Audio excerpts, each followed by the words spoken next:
Sex with Emily is looking for a new senior podcast producer. We are sorry to say goodbye to Erica, but she is leaving to pursue her music career, and I know she's going to have much success. We are looking for a senior producer right now that can start and help us with content production. You have technical expertise, you know how to manage a team, you can collaborate, and you have experience working in production with audio or podcasting and video. And you're also familiar with the content because you're listening to the show. Send your cover letter and resume to jobs@sexwithemily.com. We'd love to have you join our growing team, and we have a good time over here. Thank you. That's the thing with sex. There's a lot of things that haven't happened yet, but for some reason we ascribe it to I can't, or I never will, or I'll never be able to have a multiple orgasm, or I'll never be able to squirt, or I'll never, just because we haven't yet. You're listening to Sex with Emily. I'm Dr. Emily, and I'm here to help you prioritize your pleasure and liberate the conversation around sex. Orgasms are one of the most pleasure-filled parts of sex, but what's actually happening in your body when you have one? Well, today I'm breaking down the physiological process of different kinds of orgasms, and better yet, explaining how to have them. I also reveal how to find your G area and have a G-spot, G-area orgasm, what it means to have a dry orgasm, and what squirting really is and how to do it. Plus, I get into your orgasm questions. Please rate and review Sex with Emily wherever you listen to the show. You can do it. Do it right now. It's so easy to rate the show, and I can't tell you how much it helps us and really makes a difference, and more people can find the show that way. So thank you, and we appreciate you. My new articles, How to Give a Prostate Massage, and 15 Sex Toys That Make Amazing Valentine's Day Gifts are up on sexwithemily.com. Plus, big announcement, my new Valentine's Day guide is out now. And this year, I'm sharing the sexiest Valentine's date ideas for every stage of your relationship. So check this. Whether you're just getting to know someone new and you're like, what do I do on Valentine's Day? Or maybe you're in a long-term or long-distance relationship, or you've multiple partners, or maybe you're just keeping it casual. This guide's going to help you have the sexiest Valentine's Day yet. So you got to check it out at sexwithemily.com, and I'll also link it in my show notes. So if you've ever been scratching your head around Valentine's Day, what to do, I got you. All right, everyone, enjoy this episode.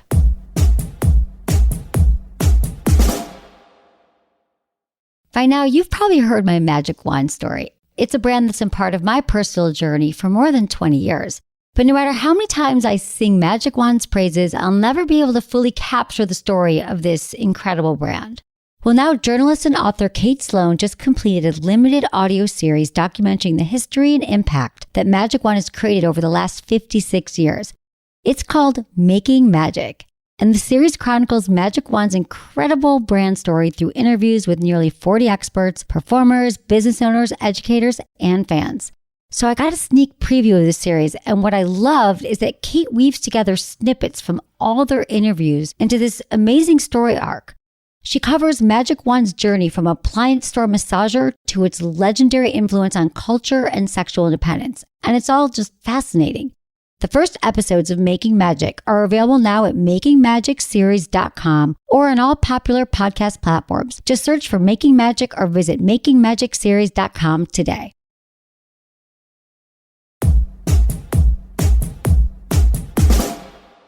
You all ask me so many questions about orgasms, from how to have one, maybe why you can't have one, how to have multiple orgasms, where did your orgasms go? You used to have them more frequently and now you don't. And then one question that's really common is, how do I know if I've actually had an orgasm? So this is an email from Taylor, 23 in Texas, and she says, hey, Dr. Emily, how do I know if I'm having an orgasm? I started using an external vibrator and I was obsessed. The only issue is I don't think I've ever had an orgasm, so I don't know if what I experience is an orgasm or just a lot of pleasure. I often hear of some release people have, but what I experience is a lot of intense pleasure where my body cramps up, there's no release, so I feel like I may be stuck in the climax right before an orgasm and can't seem to get past that point.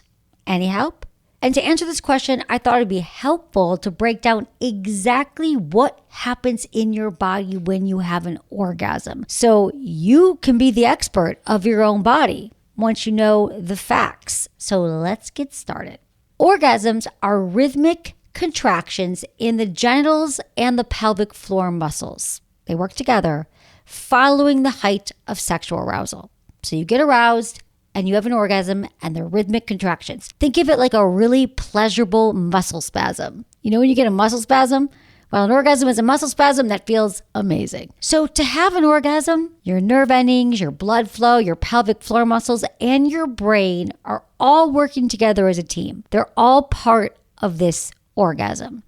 So when your nerve endings register pleasurable sensations in your sex organs, they prompt your brain to send more blood to your genitals. So let's say you start to make out with your partner.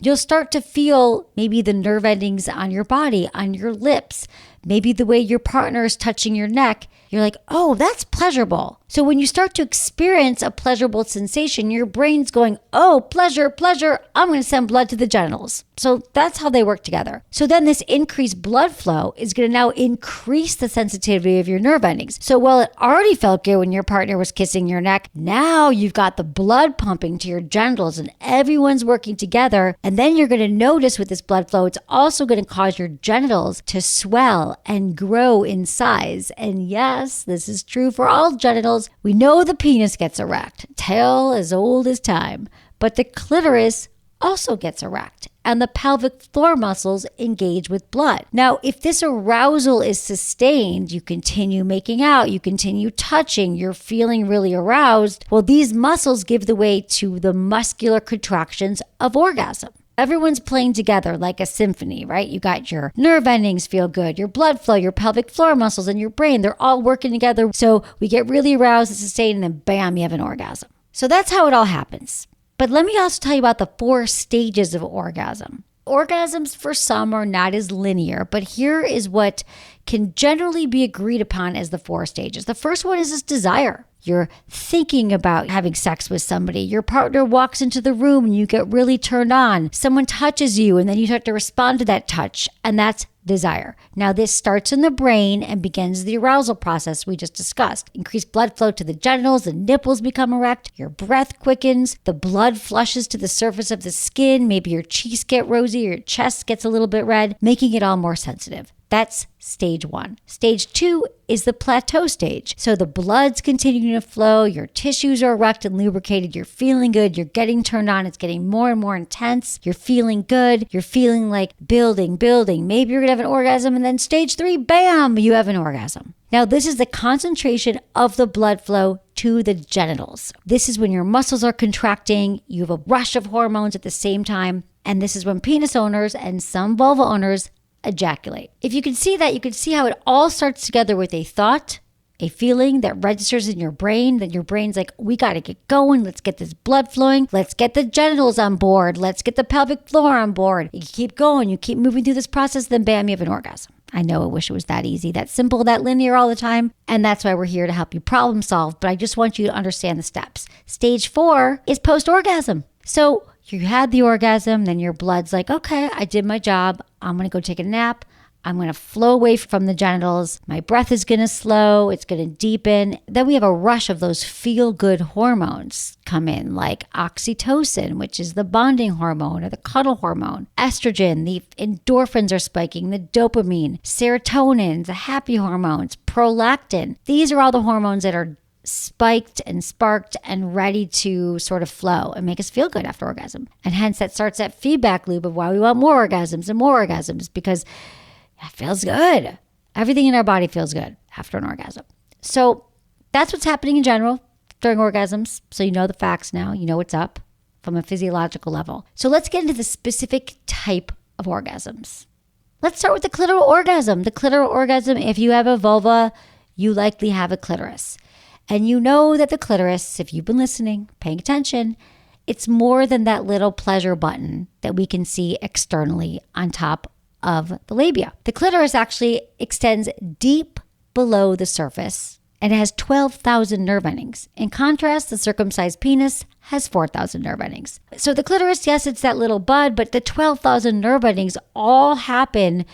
A lot of the clitoral nerve endings are internals because the clitoris extends into the vaginal canal, the urethra, the labia. So this means that the clitoris can be stimulated from both the inside and the outside. Now, the outside, a lot of us are familiar with. If we have a vulva or we're friends with vulvas, we know that we can stimulate it externally through oral sex or stimulation with fingers or a toy. That's kind of what we know. That's our base level of the clitoris. But there's also indirect stimulation of the clitoris.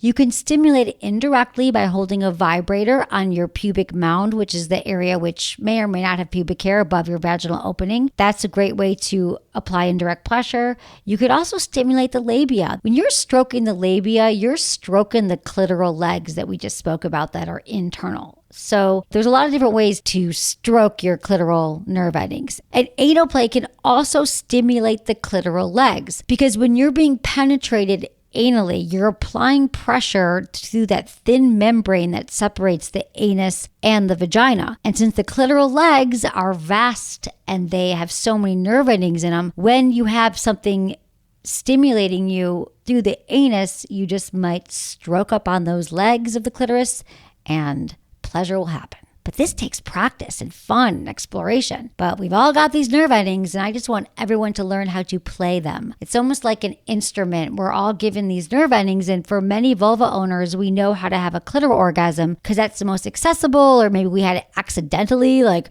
riding a horse or stroking it as a kid or doing something that we're like, this is easy. But it takes a little bit more work and more consciousness, but I promise you, you have these nerve endings waiting for you to discover them. Once your brain registers clitoral stimulation as pleasurable, like we talked about, your brain's on board saying that feels good, all these ways you're stimulating these nerve endings, it's going to send blood flow to the region, and then that's when you're going to have the orgasm. Then we have penile orgasms, the penis. Okay, now this is just the classic type of orgasm for most penises. You've seen it happen. It's penis erect. Ejaculation happens, there's an orgasm. But here's what's happening. The penile orgasm is primarily going to be a result from the stimulation of the head of the penis, the shaft of the penis, and the frenulum, and the foreskin of the penis if the foreskin is present. The frenulum is that underside of the penis where the tip meets the shaft, where if you don't have foreskin, it's where the foreskin was removed, and that area, the frenulum or your new BFF, is where a lot of the magic happens if you have a penis. So after the first 2 stages of orgasm that we discussed, you'll start to feel this seminal fluid, which helps bring semen out of the body, and you'll feel it start to build up at the base of the penis. And then once you continue through the arousal process, the fluid is then pushed out of the urethra, that's the little hole at the tip of your penis, through the pelvic floor and penile muscle contractions. And this creates an orgasm and ejaculation. Voila.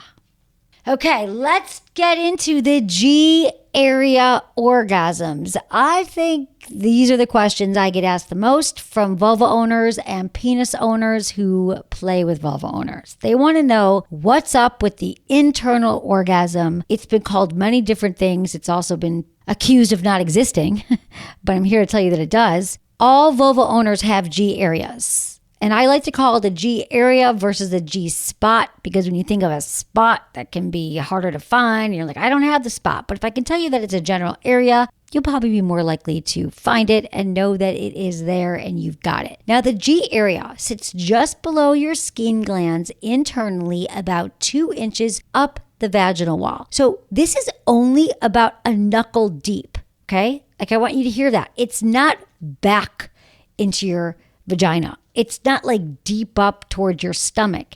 We're talking a knuckle deep. Now, for some vulva owners, this area might feel rough or rigid like a walnut. For others, it can feel soft and pillowy. And let me remind you here that the reason why penetrative sex does not work for many vulva owners is because the penis is going back deep into the vagina, and you're missing this magic at the front of the vagina where all these nerve endings are concentrated. Not that you can't have A-spots and other kinds of orgasms in the back, but I'm just talking about the G area.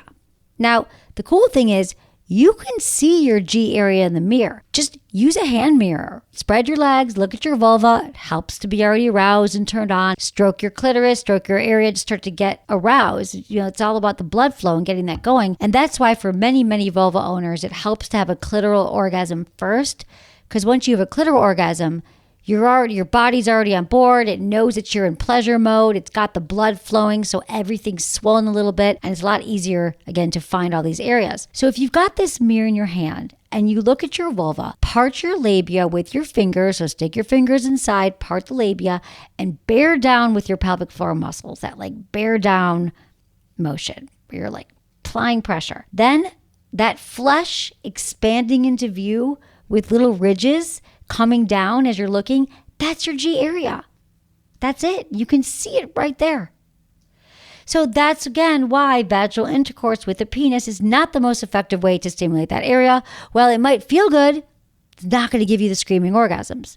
And if you've never had one before, you've never had this internal kind of orgasm, just explore it during solo sex. I mean, now that I've given you a roadmap here, aren't you curious? Like, I don't know about you, but does this make you want to go home and like pull apart your legs and look and see if you could see it? I almost feel like you should stop this right now and do it, and then come back. Tell me, do you have questions? Could you not find it? Send me an email. But it is there. Just take a look. Might be your first time. Once you found it, you see it, try inserting a finger or two or use a toy, and you can stroke the G area. Think of it like a come hither motion, a come here motion, if you're waving someone to come over with your fingers. Now be patient, because this kind of orgasm does require continuous, slower stimulation. Maybe, like I said, get aroused, have that clitoral orgasm first, because the clitoral orgasm is going to bring the blood flow to the G area, make it a lot easier for you to have another orgasm. And also, understanding this cycle of clitoris to G area is going to help you have more multiple orgasms, which is really possible and probable for the majority of people with a vulva, because we can do that. That's the way we're built. We just don't often know the sequence and how to make it happen. So that's why we're breaking it down for you today into these specifics. All right, let's get into squirting. Because if we're talking about G area orgasms, we have to talk about squirting, aka female ejaculation. Now, squirting has become a really popular sex goal in recent years. And I'm just going to say this is pornography. People were asking 20 years ago about squirting as much as they are now, when porn is ubiquitous and squirting just seems cool and people all want to squirt. But not every vulva owner wants to squirt, so don't be pressured into figuring this path out. But if you do want to, and you want to figure it out, most vulva owners can learn to ejaculate even if they never have before. That's the thing with sex. There's a lot of things that haven't happened yet, but for some reason we ascribe it to I can't, or I never will, or I'll never be able to have a multiple orgasm, or I'll never be able to squirt, or I'll never, just because we haven't yet. And I understand that, because I used to believe that the fact that I hadn't had different kinds of orgasms, but I had had a lot of sex, I'd had a lot of penetrative sex, I made the blanket assumption that I would never have any other kinds of orgasms. I wouldn't be able to orgasm during penetration, and I would only have these clitoral orgasms because I did the math. I was like, well, I've been with penises and it didn't happen, so something's probably wrong with me. So that's why I can't encourage you all enough to go on your own pleasure journey of exploration, because I promise you, where you are at today sexually, with your sex life and with your orgasms, is not the place that you're going to stay. You have to take time and effort, really, into understanding your pleasure. Back to ejaculation. Remember those Skene's glands I said were just above the G area? And you're like, what's a Skene's gland? Well, their main job is to secrete fluid into the urethra to keep it lubricated. So that's what they do when you get aroused. They're going to take fluid and keep it lubricated. But during orgasmic muscle contractions, the fluid can also expel out, and voila, that is squirting. Now, this also takes practice. Might feel like you have to pee, but when the fluid comes out, it is a pleasurable surprise, can feel like a very thrilling release as well. And it has traces of urine in it. This has been a huge debate. I just got to cover the pee debate. The pee thing. People are like, oh, it's pee and I don't want to do it, or I do want to. I say, who the hell cares? Throw a blanket down and just experience a sensation. But when you feel like you have to start to pee, you can take the fingers or the toy or the penis out of your vagina, to clear the pathway for the ejaculate. And then you just bear down with your belly and pelvic floor muscles. So one important thing to note is that you can orgasm without squirting, and you can't squirt without having an orgasm. And in fact, this whole hype around squirting, which is fine and good and a fun party trick, for many, many vulva owners, it has nothing to do with orgasm. It just can feel like a release. It can feel cool. It's something different, but it's not synonymous necessarily with the most incredible orgasm of your life happened because you squirted. That's just not related. But I want to give you the facts here, okay? And just remember, sex is messy. Embrace that. And once you embrace that, you'll have so much less stress and anxiety and shame in the bedroom. You're like, I got it. Sex is hot and fun and sticky and messy, and that's all part of it. Okay, let's talk about dry orgasms. This is another really popular fantasy in recent years, and that's when the penis owners have an orgasm without ejaculating. So there's a few reasons why this can happen. It can happen after a penis owner has already ejaculated. So basically their well has run dry. They're like, I have ejaculated all I can and that's it. Dry orgasms can also occur when semen isn't expelled from the tip of the penis and instead flows back into the bladder. And that can happen time to time. This is not a cause for concern. The semen will just leave the body the next time the penis owner urinates. Semen retention. So this has also become popular in recent years. It's the process of learning to intentionally have a dry orgasm. The reason why many penis owners might do this practice because it helps them maintain an erection after they have an orgasm so they can last longer before ejaculating. And this practice can also help penis owners have multiple orgasms. Now, why would someone want to do this? Why would a guy be like, oh, I love ejaculating. It's really easy for me, but I'm going to stop it. I'm going to leave that orgasm inside me to circulate around. What are you even talking about? Well, there has been research that has shown that it can improve sperm motility and also increase testosterone levels. So for some penis owners, this practice of not ejaculating but having an orgasm, which is a practice, can maybe help them with testosterone levels. And also, according to some tantric sex traditions and other traditions, retaining semen can also enhance your life force energy or your chi. So the guys I know who have practiced in this area say that they do feel like the less they ejaculate, they still are sexual and they still have sexual activity, but they don't ejaculate, the more embodied they feel, the more clear, the more purposeful in their life. So you got to try it out and see how it works for you. You let me know.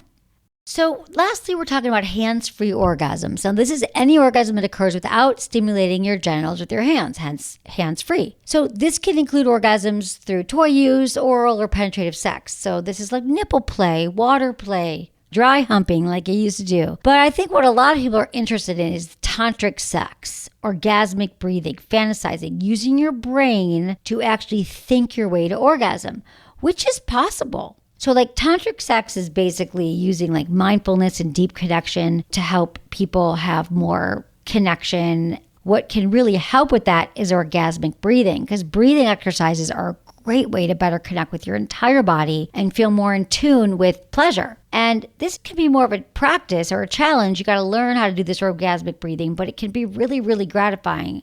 And what I love about orgasmic breathing is that it's practice that you'll get better at over time, but you basically just get into a comfortable position and you focus on slow, deep breathing in through your nose and out through your mouth. When you inhale, you focus on your breath extending down to your pelvic floor, and then you relax and you're increasing the area's blood flow when you're really focusing on, it doesn't actually reach your pelvic floor, but if you can picture it and you're picturing your breath going deep down into your pelvic floor, you're going to start to feel more connected to all your sex organs. You can also experiment with flexing and releasing your pelvic floor muscles, kind of like a Kegel exercise. You're sort of pumping those muscles as you breathe. You might not achieve orgasm the first time. These things take practice. It can take a lot of sessions, but this kind of breathing can be very satisfying. It can be very pleasing and pleasurable, and it can also help you release anxiety, feel more present, and really just feel more connected to your body.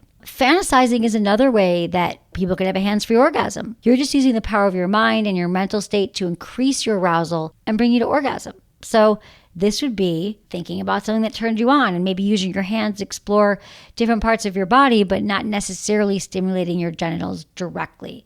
And you also want to bring in some breath work here, fantasizing, using your brain, using your mind. So all these things are possible for some hands-free pleasure. I also have a great article about masterclass with lots of information about hands-free orgasms, which I will link in the show notes.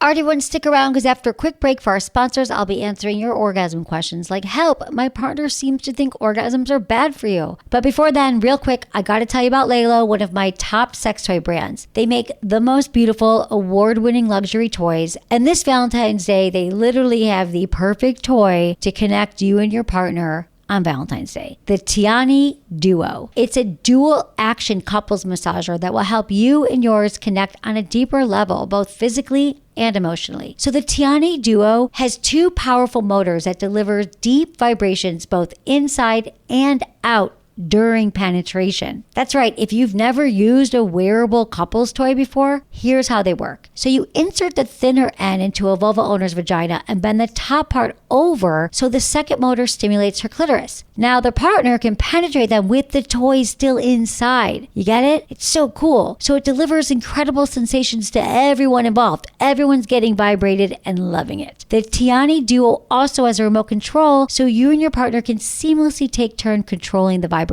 So do it right this Valentine's Day. Have way more pleasure. That's what I want for you. Plus, Lelo is offering up to 50% off site-wide through the end of February. So check them out. I'm just going to put a link in the show notes.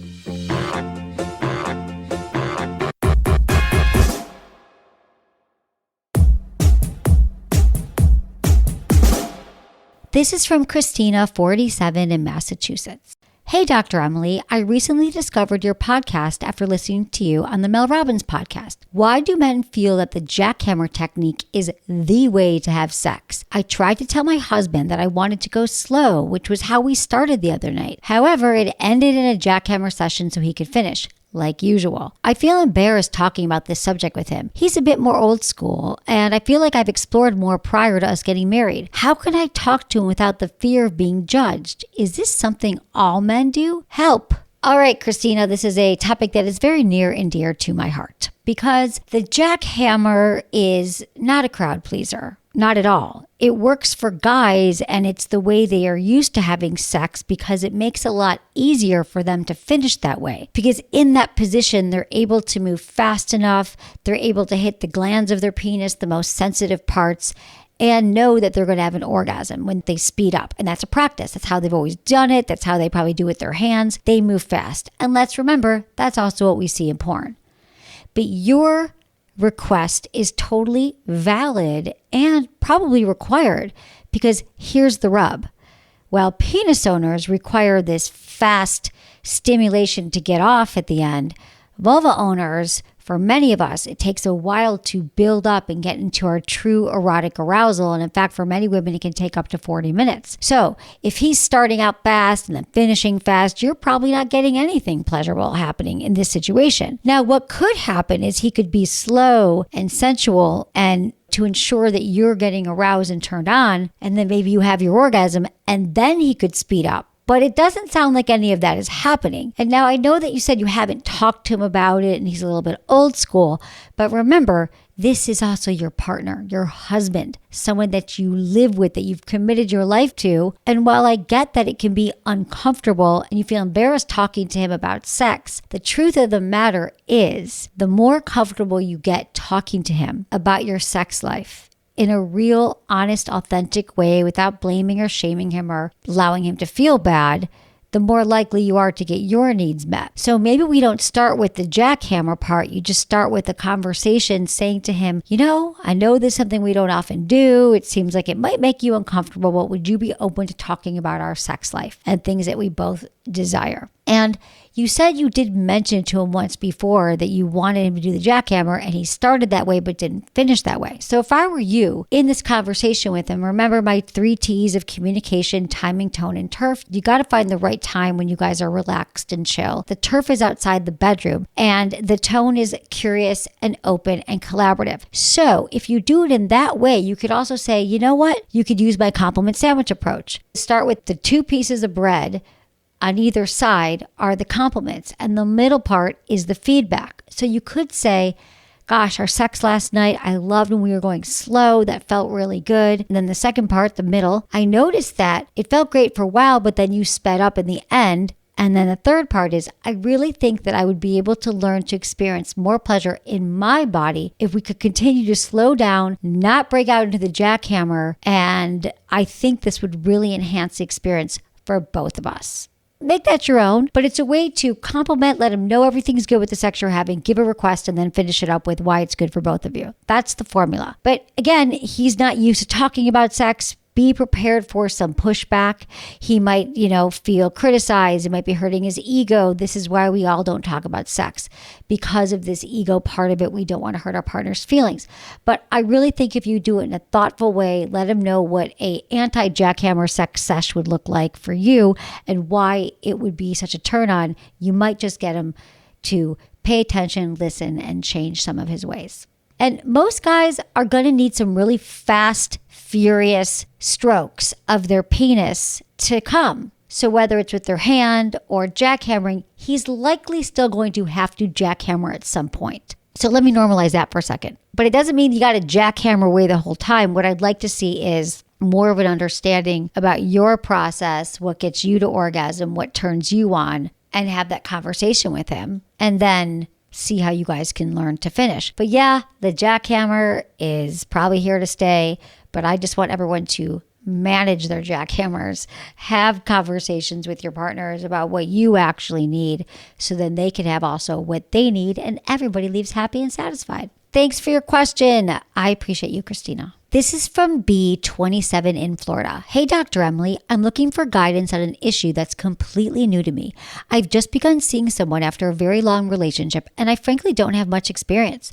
The person I am seeing now has read Cupid's Poison Arrow, a book on practicing gentler, slower, stiller intercourse. And while I don't understand a lot of it, it seems to state that orgasms are bad for your mental health and your relationships. This does not feel right to me, but I don't know how to respond. And while I do want to be respectful to her non-orgasm goals, I just don't know how to do that. I would love any advice. All right. Thank you so much for your question. So it seems that this book's main focus is more about maintaining connection and passion and intimacy after the honeymoon period, after the initial stages of the relationship. And there are many ways to do that, and there are many ways that involve orgasms. It sounds like your partner is focusing on the carezza method, and that states a slow and sensual way of having sex that entirely removes climax from the sexual equation, leaving space for emotional connection and heightened affection. I love the idea of delaying orgasm, taking orgasm out temporarily to focus on connection. And it can be fun to not have that goal of the orgasm. Because sometimes when we're anxious about having an orgasm and we're worrying about having an orgasm, that'll take you out of the moment. So it's encouraging you to think more about touching and caressing beyond just the genitals. Also a great method for people with disabilities or chronic pain. But at the same time, you should be allowed to have orgasms and definitely not shamed for it. And despite what your partner thinks or what you're gleaned from this book, orgasms are not bad for your mental health. Studies have shown that orgasms boost your mood with feel-good hormones, improve your sleep. They can help with pain, and yes, strengthen your relationship. So I think going back to her and saying, I'm really interested in tell me more about what about this process feels really good to you. Why is it important to you to go slower? I'm all on board, but let me hear more about it. And then you can come armed with some of your information about you'd really like your relationship focusing on sex and connection. And you also think orgasms, for you at least, are going to be an important part of your sexual roadmap and your arousal process. And I don't think that this could be one or the other. You guys could probably come up with a way to compromise so everyone's having pleasure. Okay, B, thanks so much for your question. Let me know how it goes. This is from Vanessa. She's 21 years old. Hey, Dr. Emily, I love the show. My boyfriend gave me lots of head, which always leads to amazing orgasms. The only problem is I'm not living in the moment when he's going down on me. I find that to get to the point of orgasm and send myself over the edge, I have to imagine scenarios in my head Just like when I masturbate, I feel so bad because he makes me feel amazing, and I feel like I should be focusing on how hot he is and how he makes me feel without needing to get deep into imaginary situations. I want to enjoy the moment itself and not have to use my imagination to be able to orgasm. Help. All right, Vanessa, great question. So here's the thing about fantasies and imagining things to bring ourselves to orgasm. It's common. It's normal. A lot of us do it. And it has a purpose. It sort of is that thing that gets you there. It's the sure thing. You definitely are used to doing it during masturbation. And really what this is telling me is you have a habit. It's gotten into the neural pathways of your brain and the way you orgasm. And so now you know when you get to this point, this is the only way you know to date how to orgasm, is thinking about these scenarios.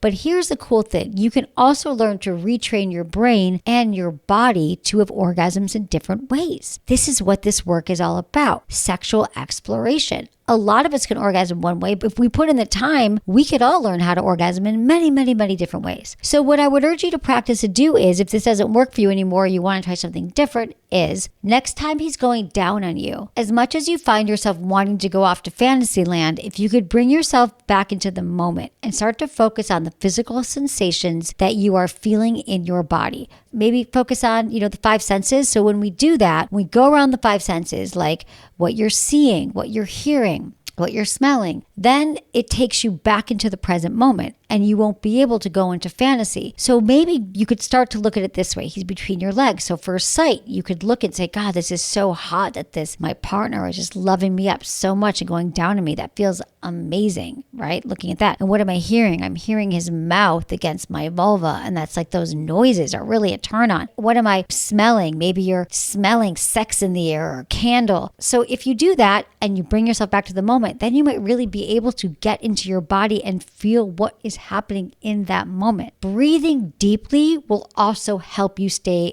anchored and grounded in the moment, like a really long breath where you are inhaling for 5 counts and you're exhaling for 5 counts. And if you do that a few times, along with the going through your senses and keeping yourself present, you'll be able to stay more anchored in the moment and start to train yourself a new way to feel arousal, because when you are more present with what's actually happening, you'll start to feel sensations in your body. You'll start to feel your pelvic floor more. You'll start to feel the blood rushing to your clitoris and your genital area and how it starts to swell. You'll even start to feel more enhanced connection to your partner. So it's a practice. Don't beat yourself up if you try this and then you go back to fantasizing and then you go back to the senses and you go back to fantasizing, because anytime we're learning a new spiritual practice or meditative practice, it's a practice. It takes time. So you're not going to get this on the first time around, I don't think. But the more intentions you set around wanting to be present and focused with your partner, the more likely you are to make this happen. And then you'll be able to orgasm in a lot of different ways because you're only just beginning. Thanks, Vanessa. That's it for today's episode. See you on Friday. Thanks for listening to Sex with Emily. Be sure to like, subscribe, and give us a review wherever you listen to the podcast, and share this with a friend or partner. You can find me on YouTube, Instagram, Facebook, and Twitter at Sex with Emily. Oh, I've been told I give really good email. So sign up at sexwithemily.com. And while you're there, check out my free guides and articles for more ways to prioritize your pleasure. If you'd like to ask me about your sex life, dating, or relationships, call my hotline, 559-TALK-SEX. That's 559-825-5739. Or go to sexwithemily.com/askemily. Was it good for you? Email me, feedback@sexwithemily.com.